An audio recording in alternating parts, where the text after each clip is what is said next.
성탄절이 눈앞에 다가왔는데 날씨로 놓고 본다고 하면 올해 들어서 가장 추운 날이라고 합니다. 최강 한파라고 합니다. 또 서울은 그래도 아주 많은 눈이 오진 않았는데 저 남쪽으로 내려갈수록 폭설이 내려와서 차들이 움직이고 정말 행동하기도 어려운 시기라고 합니다. 여러분, 그런데 어떻게 생각해 보면 이런 날이 펼쳐질 때 제일 먼저 제 머릿속에 떠올랐던 하나의 이야기는 우리의 1세대 선배들이 꼭 이런 날이면 하시는 말씀이 있었습니다. 어두운 날, 폭풍우가 몰아오는 날, 비가 거세게 내리는 날, 날씨가 춥고 눈이 내리는 날, 꼭 이런 날 우리 주님이 오시면 좋겠다고 이렇게들 선배들이 이야기하시고, 또 이런 날 오히려 우리의 신앙을 지키기가 더 어려운데 이럴 때일수록 하나님 앞에서 믿음의 길을 걸어갈 수 있도록 우리의 마음을 흔들지 아니하고 굳굳하게 길을 걸어가면 좋겠다라는 생각에서 우리 성도들이 먼저 이런 날일수록 오히려 우리의 마음들을 모으고 하나님 앞에 한 발 더 가까이 나아가고자 애쓰는 성도들이 될 수 있기를 소망합니다. 성탄절은 우리 예수님께서 하나님의 보좌를 버리고 우리를 구원하기 위해서 이 땅에 인간의 몸을 입고 오신 날이죠. 이런 성탄의 주님을 우리가 얼마나 기대하고 기다리고 또 맞이하려고 애쓰고 있는가, 오늘 이 밤에 잠시 말씀을 통해서 좀 살펴보았으면 좋겠습니다. 지난 11월, 지난해 11월 미국에 있는 기독교인들을 대상으로, 미국에 있는 성인들을 대상으로 조사를 했습니다. 실제로 2000년 전에 예수님께서 베들레헴에서 태어났다는 사실을 믿느냐라고 질문을 던졌습니다. 그랬더니 미국의 성인들은 74%가 믿는다라고 대답을 했습니다. 제가 그래서 우리나라의 통계는 어떨까 하고 막 찾아봤습니다. 그랬더니 우리나라는 이런 통계 자체가 없더라고요. 그리고 올해 11월에 우리나라는 한국 리서치에서 조사한 2022년도 종교 인식 조사 통계가 하나 있었어요. 근데 이 종교 인식 통계를 보니까 우리나라 종교인들 가운데 가장 많은 수를 차지한 종교는 기독교였습니다.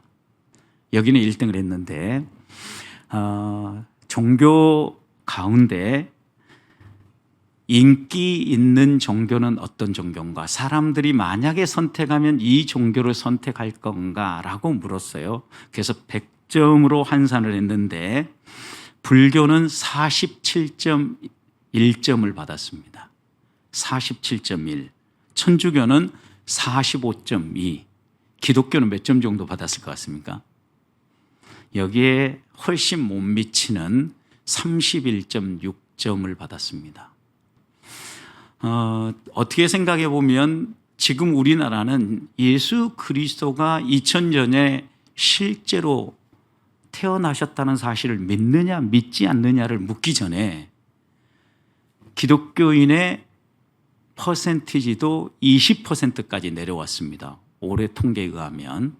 그리고 거기에다가 사람들의 인식, 그러니까 우리나라 국민들로 놓고 본다고 하면 만약에 기독교를 선택한다고 해야 그나마 2000년 전에 예수님이라는 분이 우리의 구원자로 이 땅에 태어났다는 사실을 믿을 거 아닙니까? 그런데 31.6점을 받았다는 걸 보면 10사람 가운데 7사람은 기독교에 대해서 비호감이라는 거죠.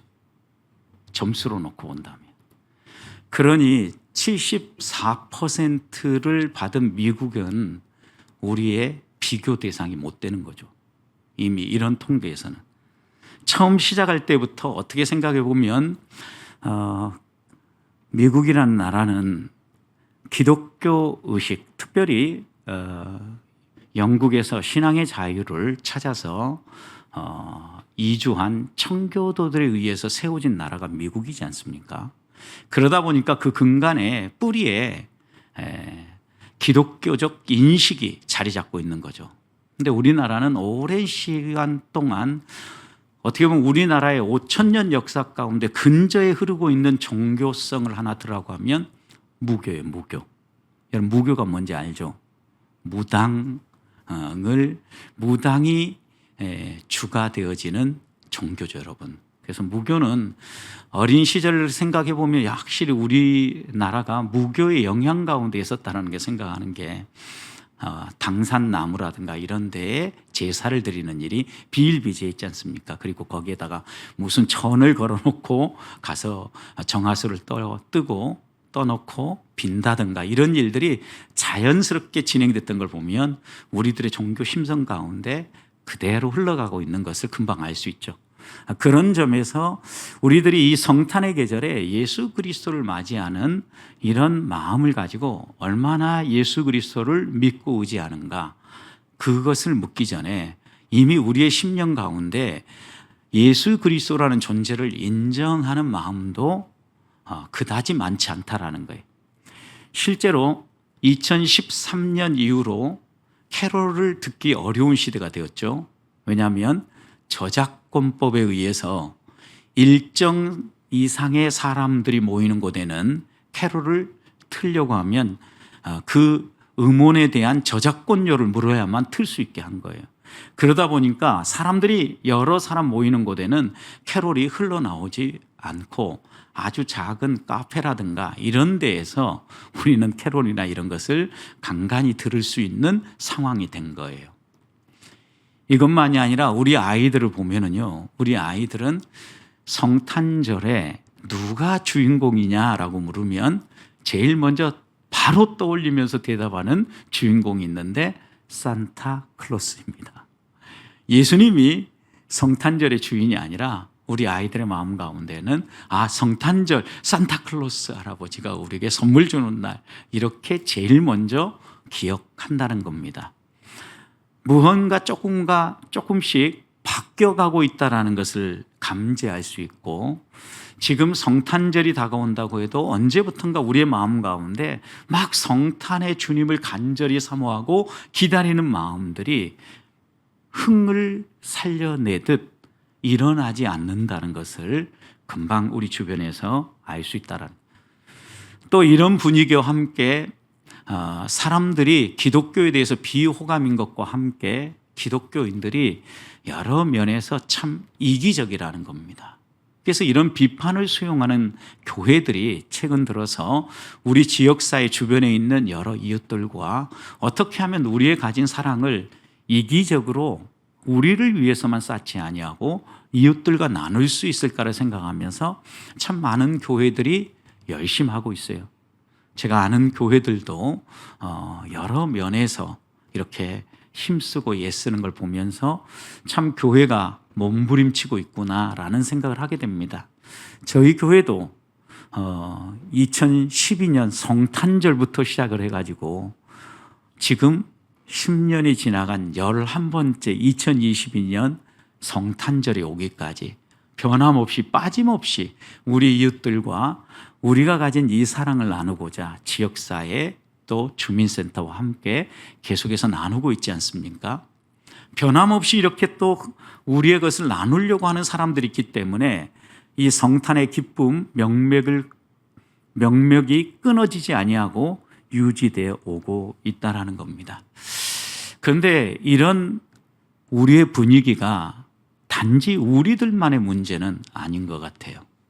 성경의 시대로 들어가 보면 마태복음에 예수 그리스도가 태어날 때의 상황을 보면 마태복음 2장에 그때의 상황도 오늘 우리의 상황과 아주 유사하다라는 생각을 하게 합니다.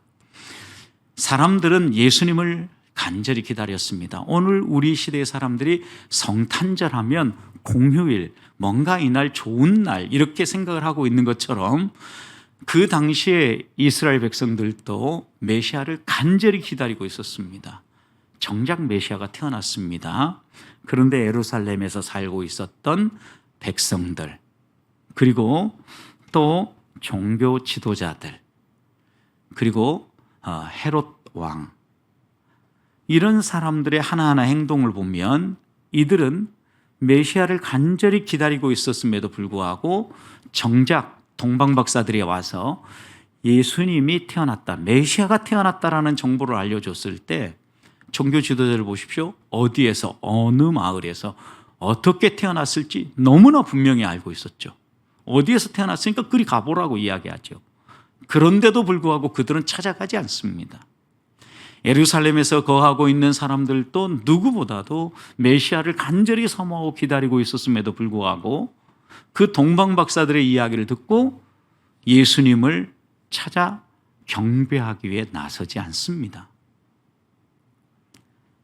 헤롯 왕도 어떻게 생각해 보면 자신이 아기 예수를 찾아 경배하겠노라고 이야기했음에도 불구하고 실제 헤롯 대왕의 마음속에는 숨겨진 속셈이 있었죠. 찾아 경배하려고 하는 것이 아니라 자신과 경쟁하는 사람이라고 생각을 하고 어떻게 하면 찾으면 이 어린 아기를 제거할 수 있을까를 먼저 생각했다라는. 여러분, 이런 분위기와 오늘 우리가 살아가는 분위기는 어떻게 보면 사뭇 닮아 있다는 말씀입니다. 기다리던 메시아가 왔음에도 불구하고 간절한 마음으로 영접하지 아니하고, 어떻게 생각해 보면 지금 성탄 이브가 다가오면 교회 안에는 좀 우리가 뭔가 들떠서 움직여야 되고, 가만히 생각해 보니까 2012년 성탄절 전에 제가 우리 성도님 처음 만났을 때 그때 막 준비하면서 몇 가지 음식도 먹으면서 교제하면서 막 성탄을 기다리고 맞이하려고 했던 이때 이 열정이 많이 사그러져 가고 있다라는 생각을 하게 됩니다. 이런 마음들이 하나하나 사그러지고 정작 예수님이 와오셨다는 소식을 들으면서도 영접하지 않으면요, 예수님이 쫙 나타나서 이제 공생의 사역을 펼치면서 하나님 나라 복음을 선포합니다. 하나님 나라는 이런 것입니다. 저는 하나님의 아들로 이 땅에 왔습니다. 여러분들을 위하여서 십자가에 매어 달려 죽고 여러분들에게 구원의 길을 열어드릴 겁니다 라고 우리 주님이 분명하게 선포해도 그들은 콧방귀도 끼지 않았습니다. 믿지 않았습니다. 오히려 그 예수 그리스도가 하나님을 빙자해 가지고 자신이 메시아라고 거짓말하는 사람이라고 생각한 거예요. 그래서 그를 십자가에 매어 달 죽였던 겁니다. 여러분 생각해 보시면 만약 조금이라도 그를 메시아라고 생각했다면, 예수님이 하나님 나라를 소개하고 하나님 나라 말씀을 선포했을 때 조금이라도 받아들이는 마음이 있다면 어찌 하나님의 아들을 십자가에 매달았겠습니까? 그런데 이게 어디에서부터 시작했어요? 예수님이 메시아가 태어날 때부터 이들의 마음 가운데 준비되어 있지 않았기 때문에 결국은 하나님 나라를 그렇게 소개하고 복음을 선포해도 그들의 마음은 끝까지 닫혀 있었다라는 겁니다. 이들을 향하여서 우리 주님이 뭐라고 선포하십니까? 누가복음 23장 27절 말씀은 처음 이렇게 시작합니다. 화 있을진저. 야, 이 날강도 같은 놈들아, 너희들은 벌 받을 거야. 주님은 이렇게 한마디로 단호하게 선포한 거예요. 서기관과 바리새인들이여 회칠한 무덤 같으니 겉으로는 아름답게 보이나 그 안에는 죽은 사람의 뼈와 모든 더러운 것이 가득하다 그랬어요. 어떻게 생각해보면 겉은 아름답게 포장되어 있을지 모르지만 그 속은 자기 이기심으로 자신들의 필요만 채우려고, 자기가 믿고 싶은 대로만 믿으려고 하는 이들의 이기심으로 가득 채워져 있는 모습을 주님은 간파하셨고 또 그것을 책망하고 계셨던 겁니다. 오늘 우리들도 이 2022년 우리 아기 예수, 탄생하신 성탄하신 예수님을 어떤 마음으로 맞이하고자 준비하고 있는가? 다시 한번 돌아보면서 우리들이 그 예수님을 우리의 개인의 구주로, 주님으로 영접하고 또 예수 그리스도를 구주로 영접하는 하나님의 사람다운 모습을 이 밤에 다시 한번 점검하고 또 다시 한번 하나님 앞에 더 다짐하는 밤이 될 수 있기를 주님의 이름으로 축복합니다. 그런데 먼저 우리가 주님의 성탄을 맞이하면서 예수 그리스도를 맞이한다는 의미가 오늘 우리들에게는 어떤 의미가 있는가 생각해 보십시오. 예수 그리스도가 예수 그리스도의 성탄을 처음 맞이하던 2000년 전에 이스라엘 백성들에게는요, 예수 그리스도를 아직 영접하지 않은 때죠. 그래서 그들에게는 예수 그리스도가 다가오셔서 누군가가 증언돼야 됐고 그를 영접해야 됐습니다. 그러나 오늘 우리는 이미 예수 그리스도를 믿고 따르고 있어요. 2000년 전에 오신 그 예수 그리스도가 누군지 알고 있고 해마다 반복되는 이 성탄절을 통하여서 우리가 다시 한 번 더 예수 그리스도의 태어나심의 의미들을 우리의 마음에 새기는데, 오늘 우리들은 그러면 이 예수 그리스도를 어떤 마음으로 맞이해야 되냐라는 거죠. 오늘 우리가 기다리는 것은요, 성탄의 주님을 기다리는 것이 아니라 성탄하신 주님이 다시 오시마 약속하셨으므로 우리가 오늘 기대하고 기다릴 분은 재림하실 예수님이죠. 왜 그렇습니까? 우리는 이미 성탄하신 예수 그리스도가 우리 죄 때문에 십자가 위에 죽으시고 구속사역을 완성한 것을 분명히 믿고 따르고 있어요.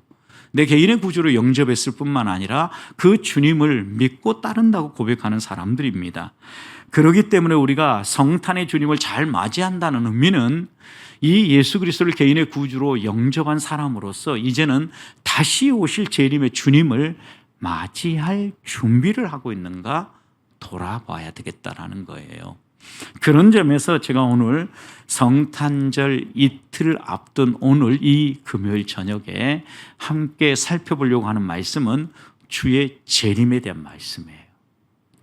과연 우리는 재림의 주님을 사모하며 기다리고 있는가?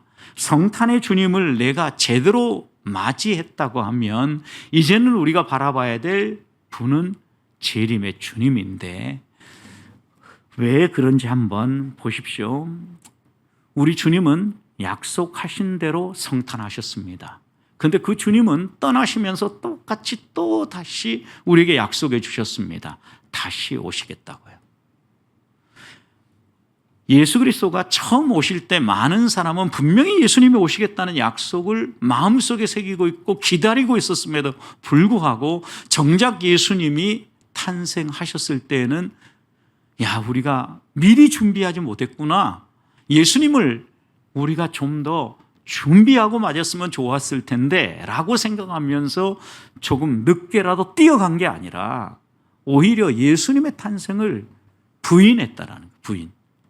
아니야, 저 사람은 아니야, 이렇게 생각하는 거죠. 왜요? 준비가 안 됐기 때문에. 그런데 주님은요, 분명히 다시 오신다 약속하셨거든요. 처음 오신다 약속하신 것처럼 똑같이 우리 주님은 다시 온다 약속하시는데, 이 베드로 후서의 독자는요, 그 당시 예수 그리스도의 재림은 없다라고 유혹하는 이단적 사상에 흔들리는 사람들이었어요.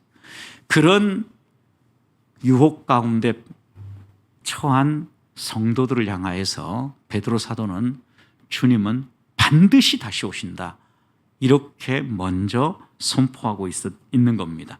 그래서 베드로후서 우리가 읽지는 않았는데 3장 앞부분을 보십시오. 3절, 먼저 이것을 알지니 말세에 조롱하는 자들이 와서 자기의 정욕을 따라 행하며 조롱하여 이르되 주께서 강림하신다는 약속이 어딨냐?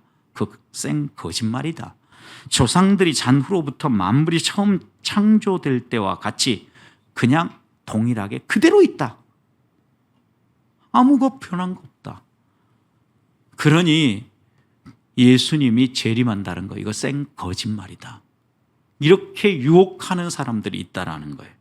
여러분, 그래서 거짓 교사들이요, 항상 우리에게 하는 얘기는 뭐냐면 재림은 없다, 거짓말이다.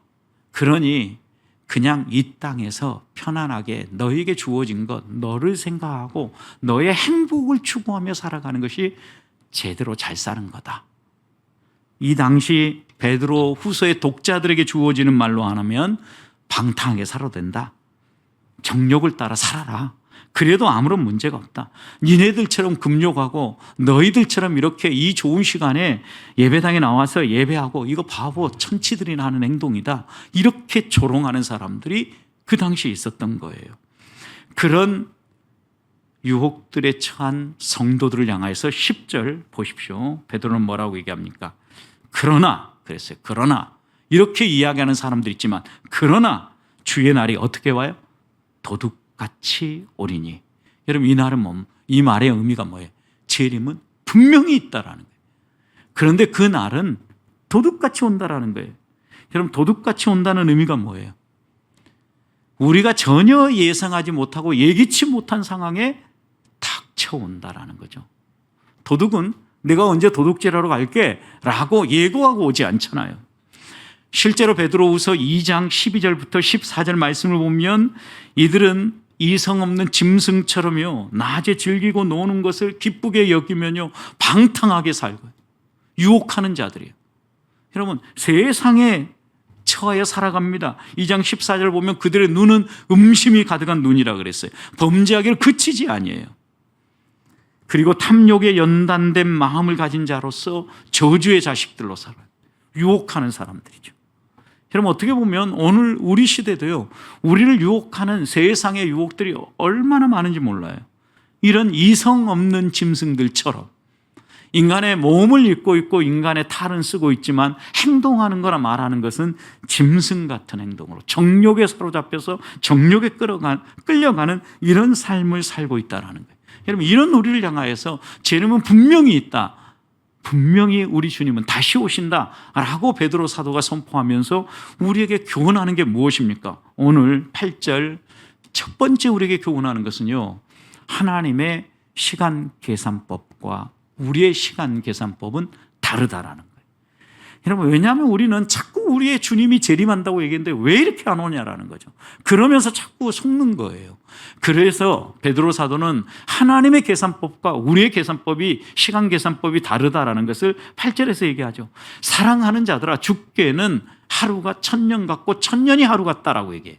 시간 계산법이 다르다는 거. 우리는 24시간이 하루로 구성되어지는 이 시간이라는 제한 속에 갇혀 살아가는 인생들이에요.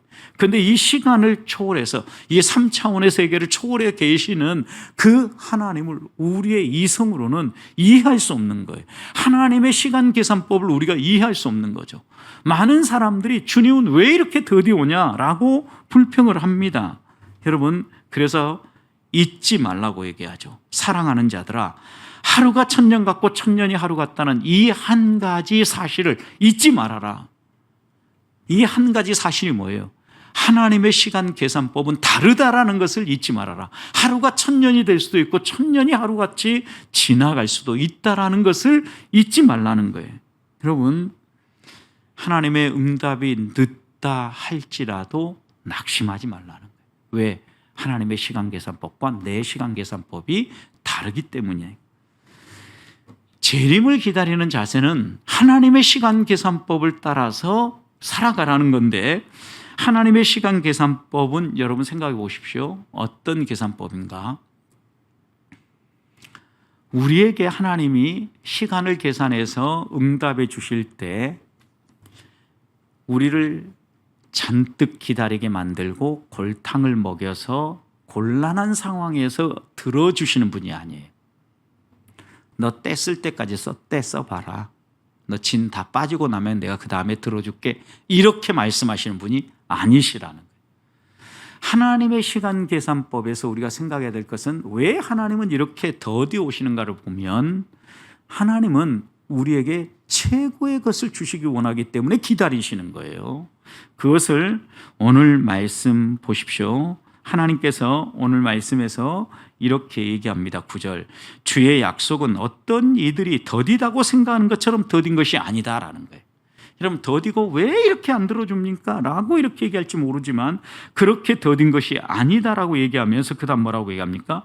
오직 주께는 너희에 대하여 오래 참으사 아무도 멸망하지 아니하고 다 회개하게 이르기를 원한다 그랬어요. 하나님이 원하시는 게 뭐예요? 최고, 하나님의 최고의 가치가 뭐예요? 한 사람이라도 더 구원하고 이 땅에 있는 모든 백성이 구원받아서 주께 돌아오기를 원하기 때문에 우리 주님은 끝까지 기다리시는 거예요. 그런데 우리는 이 마음을 이해하지 못하는 거죠. 여러분 우리나라는 지금 복음화율이 천주교를 빼고 나면 20% 20%도 되지 않아요. 20%도. 그러니까 적어도 우리가 만나는 사람들 가운데 8사람, 10사람 가운데 8사람은 안 믿는 사람이라는 거예요. 그러면 이 사람들을 한 사람 한 사람도 우리 아버지 하나님은 회개하고 구원에 이르기를 원하기 때문에 재림의 날을 늦추고 또 늦추고 기다리는 거예요. 이게 하나님의 시간 계산법이에요. 우리에게 최고의 것을 주시고 또 하나님은 항상 최선의 선택을 하고자 하시기 때문에 여러분, 이러다가 어떤 사람은 구원받지도 못하고 지금 몇몇 사람만 구원받고 이 세상에 종말이 다가오지 않도록 하기 위해서 더디 오시는 것처럼 느껴진다라는 거예요. 하나님의 백성, 하나님의 자녀로 살아간다고 하면 우리가 제일 먼저 마음속에 새겨야 될 게 무엇입니까? 자녀는 아버지를 닮아야 되고 자녀는 아버지의 뜻을 마음에 새기고 살아가는 자녀가 하나님 아버지의 마음에 딱 맞는 자녀예요. 합한 자녀예요. 그래서 성도는요, 말씀을 귀담아 듣고 그 말씀에 순종하는 사람이라고 말할 수 있어요. 근데 세상 사람들은요, 세상의 방법으로 행복을 추구하고자 애를 써요. 좀 물질이 좀 더 많으면, 내 몸이 온전하고 건강하면 행복할 거라고 생각을 합니다. 여러분, 그런데 돈이 아무리 많아도요, 그리고 누가 봐도 그 연령에 맞지 않는 강력하고도 튼튼한 건강을 가지고 있다고 해도요, 그 중심에 하나님이 안 계시고 하나님의 뜻을 따라 살아가는 삶이 무너져 있다고 하면 그 사람은 불쌍한 사람이에요. 이 사실 때문에 우리가 더 생각해야 될 것은 하나님이 진정으로 우리에게 원하는 게 무엇인가를 생각해야 돼요. 물질, 건강, 우리들이 중요하다고 생각하는 그 가치들을 우선순위에 두기 전에 하나님은 무엇을 우선순위에 두고 있는가를 먼저 생각해야 된다고. 왜 더디 온다고요? 한 영혼이라도 더 회개하고 죽게 구원받기를 원하기 때문에 더디 오신다. 이게 하나님의 가치예요. 그런데 우리는 우리의 가치와 우리의 생각으로 내가 힘드니까, 또 이렇게 신앙생활하는 것이 좀 빨리 끝났으면 좋겠으니까 주님 왜 안 오십니까? 라고 불평하고 원망할 수 있어요. 그러다가 과거나 지금이나 100년 전이나 200년 전이나 우리나라에 처음 복음이 들어와서 믿었던 그때나 지금이나 뭐 별반 다른 것이 없네. 그렇다면 그냥 우리 이렇게 그냥 즐기다가 세상 떠나는 게 좋지 않을까, 이렇게 생각하는 것은 어리석은 생각이라고 지금 베드로가 우리에게 경고하고 있는 겁니다. 성도 여러분, 주님의 성탄을 우리가 맞이하면서 다시 한번 점검해야 될 것은, 성탄의 주님을 맞이한다라는 것은 예수 그리스도를 개인의 구주로 영접하고 구원받은 하나님의 백성으로 살아간다는 거예요. 구원받은 하나님의 백성으로 살아간다는 것은 주의 재림이 분명히 있다는 사실을 알고 오늘을 살아간다는 거예요. 그렇다면 나는 하나님의 시간 계산법을 인정하고 하나님이 내 삶에 펼쳐가시는 하나님의 뜻을 내 삶의 최우선의 가치를 두고 살아가는가?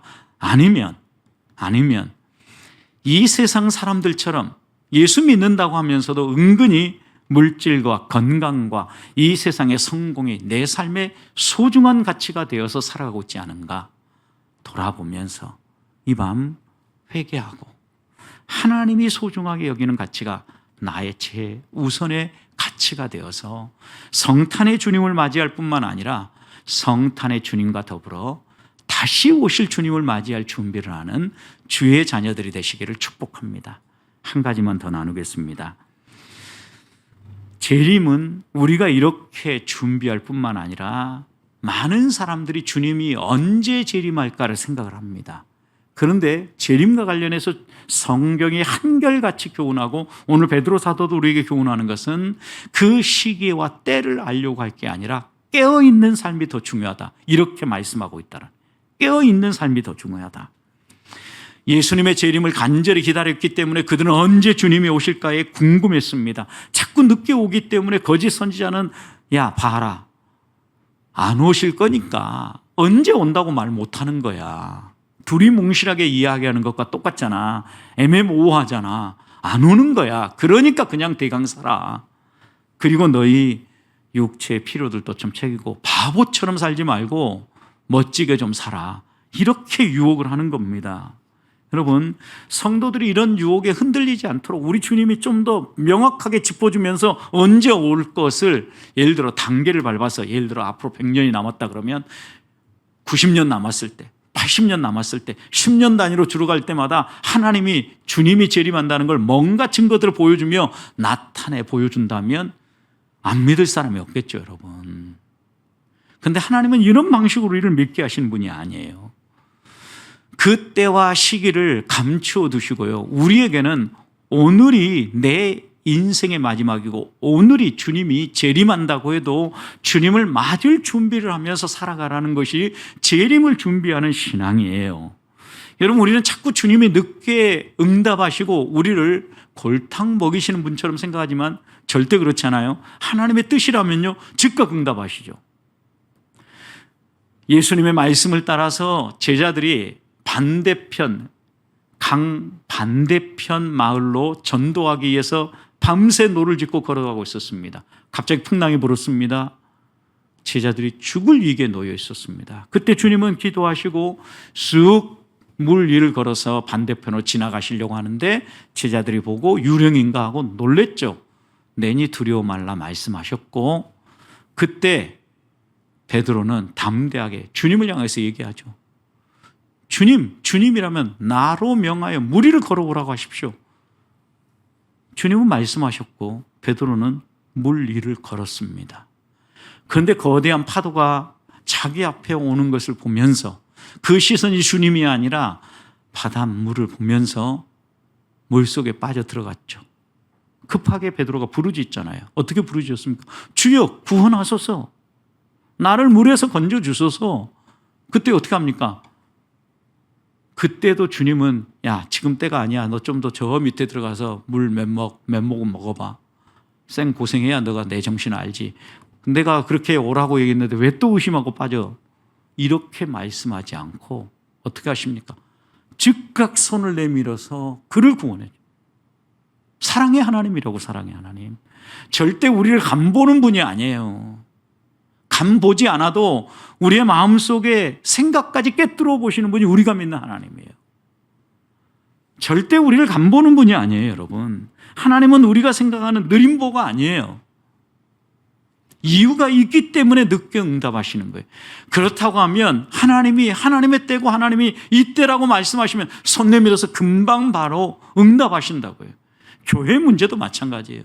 하나님의 때가 되어지고 하나님이 그 은혜를 받을 만한 그릇이 준비되었다고 하면 즉각적으로 일하신다라는 거예요. 이 부분에 대해서 우리가 흔들리지 말아야 돼요. 하나님은 우리에게 최고 최선의 것을 주기 원하기 때문에 그 때와 시기는 알려주지 아니하시고 대신 우리들에게 깨어 있으라고 얘기해요. 아무도 멸망하지 않고 다 회개에 이르기까지 기다리시면서 우리에게 깨어 있으라고 말씀하시는 거예요. 세상 사람들 보십시오. 겉으로 자신들을 얼마나 멋지게 포장하는지. 최근 푸틴의 또 돌발 무슨 발표가 있을 거라고 얘기하죠. 연말 연시에 대규모 공격을 우크라이나에 하지 않을까라는 이런 이야기를 합니다. 유럽 국가들은 내년 봄 정도에는 우리가 개입해서라도 어떻게 마무리 지어야 되겠다, 이런 생각들을 하고 있다는 외신들이 들려옵니다. 그런데 여러분 생각해 보십시오. 푸틴은 누구에게도 자기 욕심을 위해서 이 전쟁을 일으켰다고 얘기하지 않습니다. 잃었던 땅을 회복하고 자기 땅을 되찾기 위해서 그랬다. 포장은 멋지게 합니다. 그런데 세계에 있는 모든 사람들이 생각을 할 때 야, 자기 필요에 따라서 자기 욕심껏 저러고 있구나라고 하는 것을 모든 사람이 얘기하죠.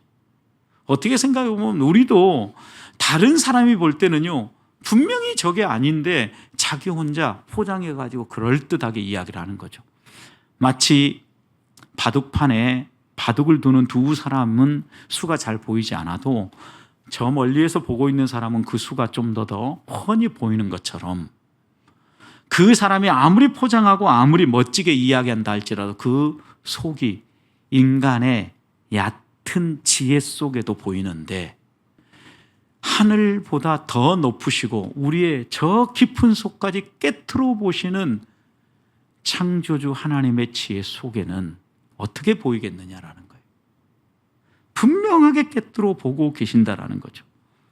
그렇다고 하면 우리가 오늘 이 밤에 낮고 천한 인간의 몸, 어떻게 보면 무진장 불편하고 또 십자가에 매어 달리는 일까지 얼마나 가기 불편한 길이었겠습니까? 그럼에도 불구하고 하늘 보좌를 내려놓고 이 불편한 인간의 몸을 입고 성탄하신 그 주님, 무엇 때문에 이렇게 오셨겠느냐라는, 우리에게 오늘 무엇을 가르치고 오늘 우리들이 어떻게 살라고 우리 주님이 이렇게 오셨네요. 어떻게 사는 것이 주의 재림을 준비하며 성탄의 주님을 모시고 살아가는 성도의 삶이잖아요.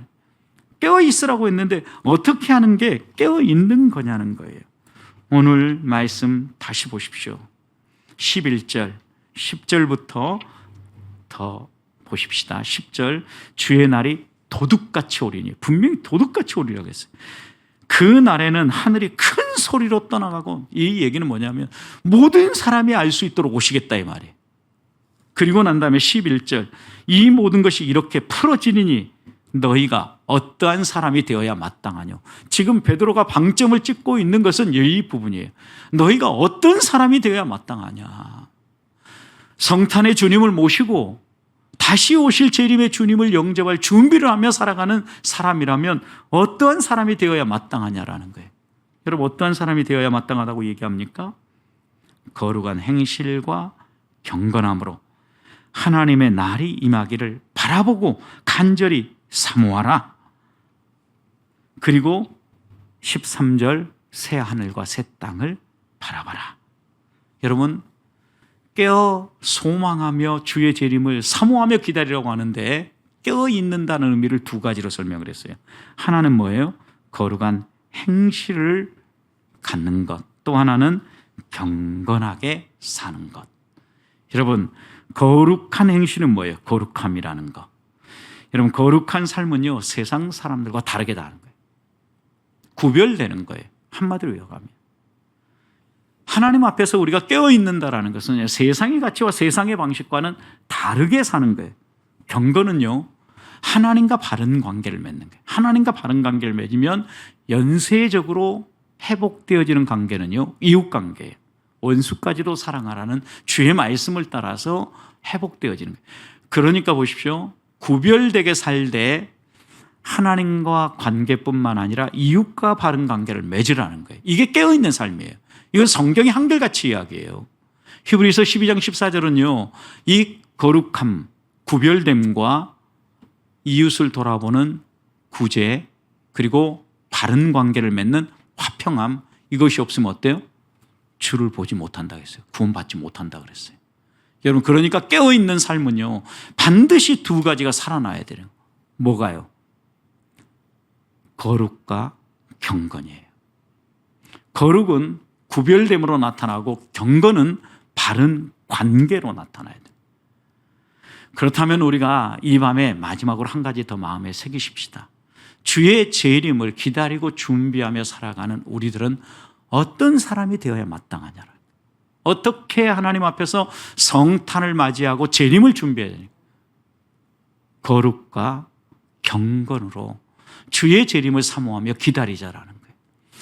우리의 삶에 구별된 신앙의 가치와 구별된 행동으로 살아갈 뿐만 아니라 하나님과 바른 관계가 이웃과의 바른 관계로, 우리 주변에 있는 여러 사람들에게 내가 가진 것을 가지고 위세하고 권세를 부리는 것이 아니라 베풀고 섬기고 나누는 삶으로, 바른 관계를 맺는 이런 삶으로 변화되어져서 내가 간 것을 본 그대로 다시 오리라고 약속하신 그 재림의 약속이 갈망하고 소망하는 우리 모두의 삶 가운데 그대로 이루어지는 은혜를 경험하는 주의 자녀들이 되시기를 주님의 이름으로 축복합니다.